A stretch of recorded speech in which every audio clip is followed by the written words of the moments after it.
brought to you by नोवा शुद्ध घी। जब जब खाए दिल खुश हो जाए, सदियों का नोवा शुद्ध देसी घी, सपना स्वस्थ भारत का। I love घी। नमस्कार दोस्तों, क्राइम तक में आप सबका स्वागत है। मैं हूं सुप्रतिम बैनर्जी। आज मैं आप लोगों को back to back crime investigation की दो कहानियां सुनाऊंगा। तो पहली स्टोरी जो है उत्तर भारत से है और पंजाब से, और दूसरी स्टोरी है सुदूर दक्षिण भारत से, कर्नाटक से। तो सबसे पहले पंजाब की जो स्टोरी है उसके बारे में आपको बताता हूँ। ये मामला है पंजाब के रूपनगर ज़िले का और जगह है कीरतपुर साहिब। रूपनगर ज़िले में कीरतपुर साहिब में एक हाईवे है जिस हाईवे का नाम है रूपनगर श्री आनंदपुर साहिब हाईवे। इस हाईवे के किनारे 12 अगस्त को लोगों की नज़र एक महिला की लाश पर पड़ती है।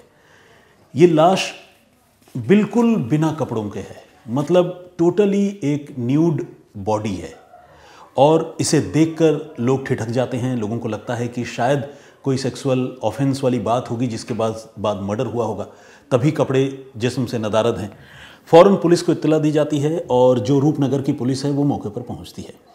बॉडी को पुलिस रिकवर करती है, सीन ऑफ क्राइम का बहुत बारीकी से मुआयना करती है, लेकिन सीन ऑफ क्राइम पर सिवाय उस एक अदद लाश के और कोई भी चीज़ नहीं मिलती। कोई बैग, कोई पर्स, रुपए पैसे, चाकू, छुरी, कुछ भी नहीं। यहाँ तक कि कपड़े भी नहीं हैं। तो मरने वाली महिला की पहचान जो है अपने आप में एक टफ टास्क पुलिस के लिए साबित होती है। पुलिस बॉडी को आइडेंटिफाई करने के लिए लोकल मॉर्चरी में रखवाती है, पोस्टमार्टम हाउस में भिजवाया जाता है उसे। एक तरफ फॉरेंसिक इन्वेस्टिगेशन यानी पोस्टमार्टम उस डेड बॉडी का करवाया जाता है, और दूसरी तरफ उस लाश की तस्वीरें क्लिक करके जो रूपनगर की पुलिस है वो अलग अलग सोशल मीडिया ग्रुप्स में उसे फ्लोट करती है ताकि मरने वाली महिला की पहचान जो है वो पता चले। कोई हो ऐसा जो सामने आए, जो बताए कि हाँ ये हमारे घर की मेंबर है।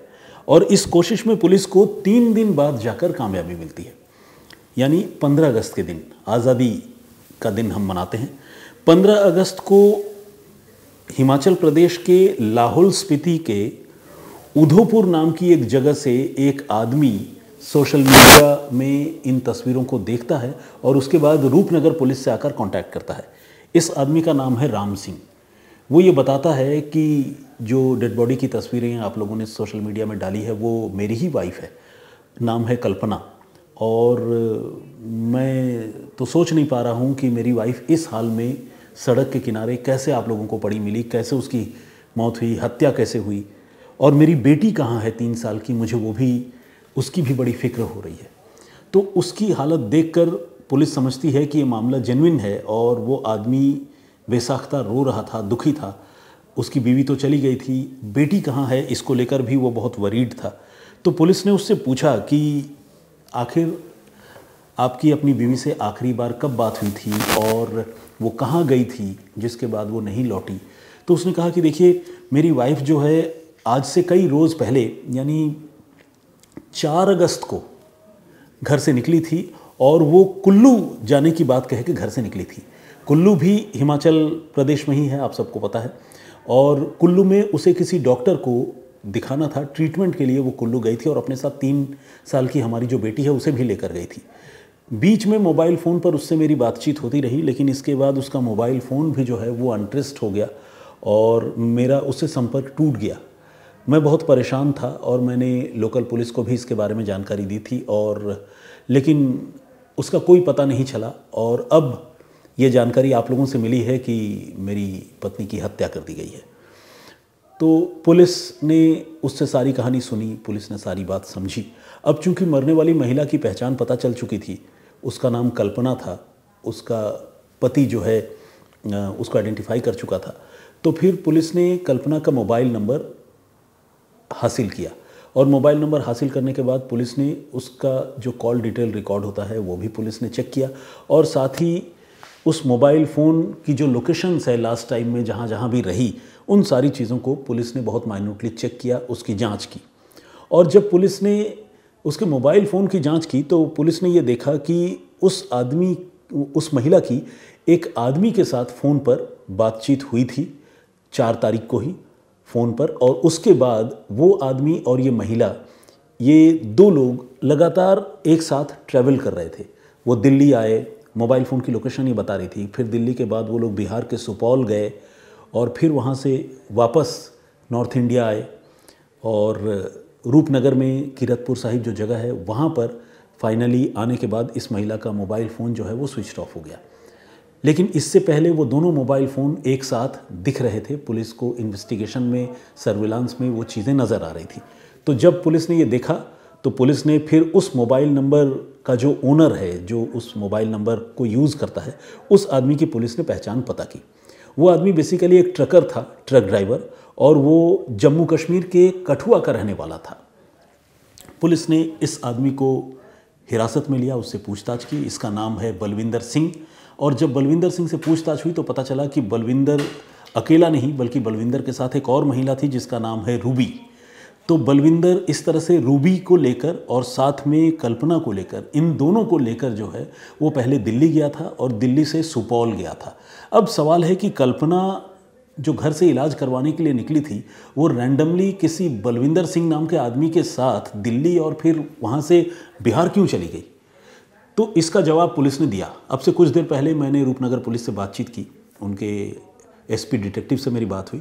उन्होंने ये बताया कि बलविंदर को ये महिला पहले से जानती थी, क्योंकि ये महिला भी जो है वो उसी गांव की रहने वाली है, जम्मू कश्मीर के, जिस गांव का वो बलविंदर है।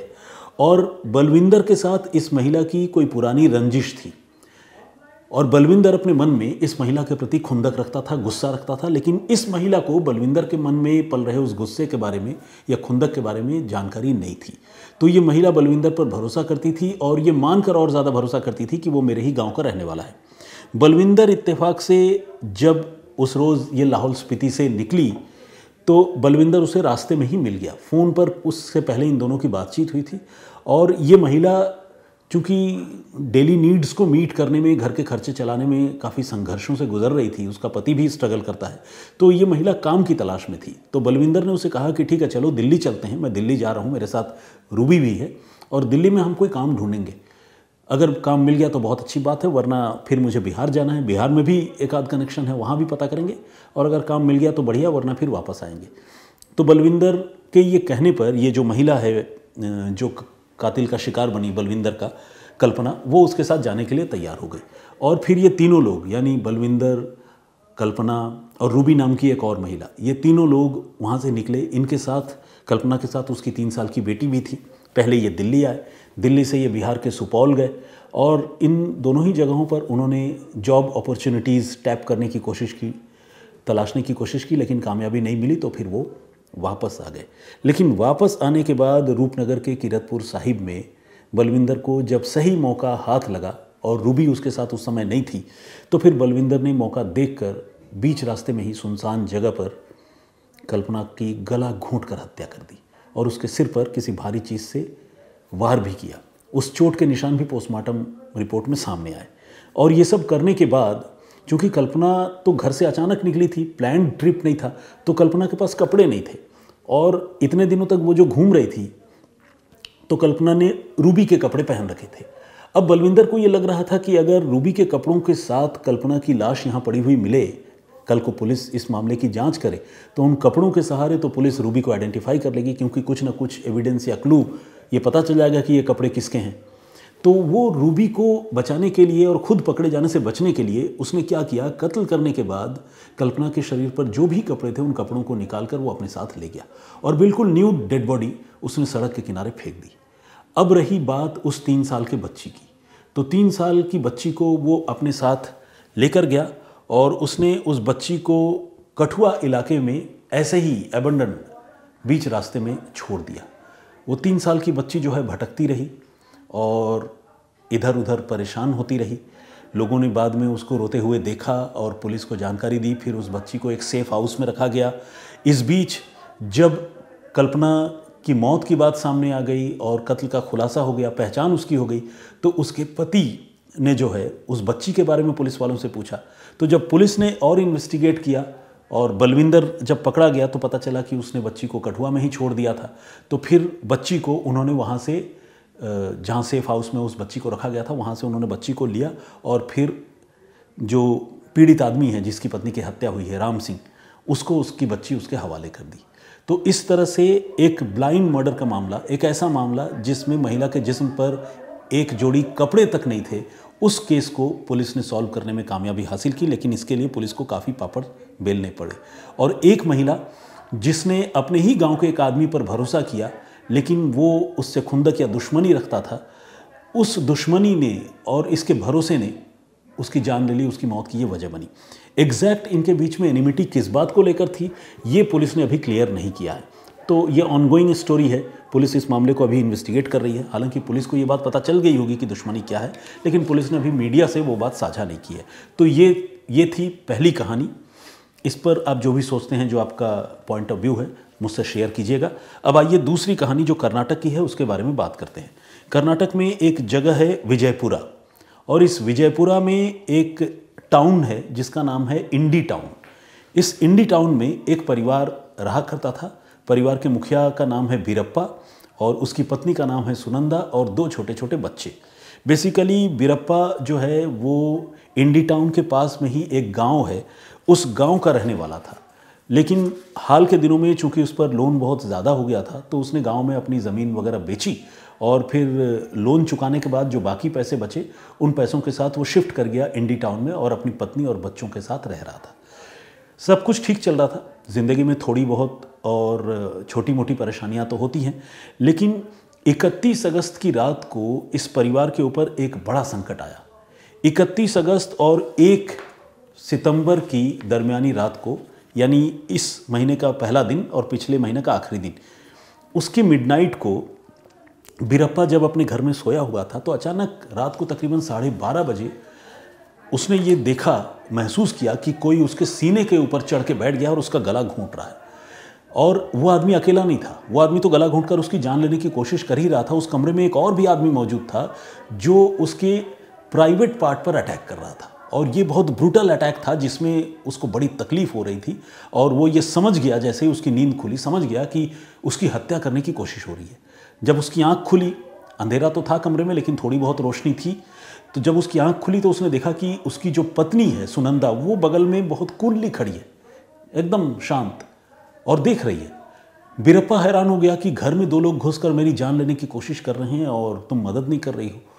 तो जब उसने सुनंदा की तरफ बड़ी कातर निगाहों से देखा तो उसे डबल झटका लगा। डबल झटका ये लगा कि सुनंदा ने इनमें से एक आदमी का नाम लिया जिसका नाम था सिद्धप्पा, और सिद्धप्पा से कहा कि सिद्धि, इसे छोड़ना मत, इसे अभी ख़त्म करो, अभी मारो मेरी आंखों के सामने। अब देखिए ये कितनी भयानक बात है। एक आदमी अपने घर में चैन की नींद अपने बिस्तर पर सो रहा है, बीवी बच्चे भी पास में हैं, अचानक उसकी नींद खुलती है, पता चलता है कि कातिल घर में घुस आए, उसकी हत्या करना चाहते हैं। और जिस लाइफ पार्टनर से, बीवी से उसे उम्मीद होती है कि वो मेरी जान बचाने में मदद करेगी, वो बीवी कातिल को इशारा करती है कि इसे यहीं पर ख़त्म कर दो।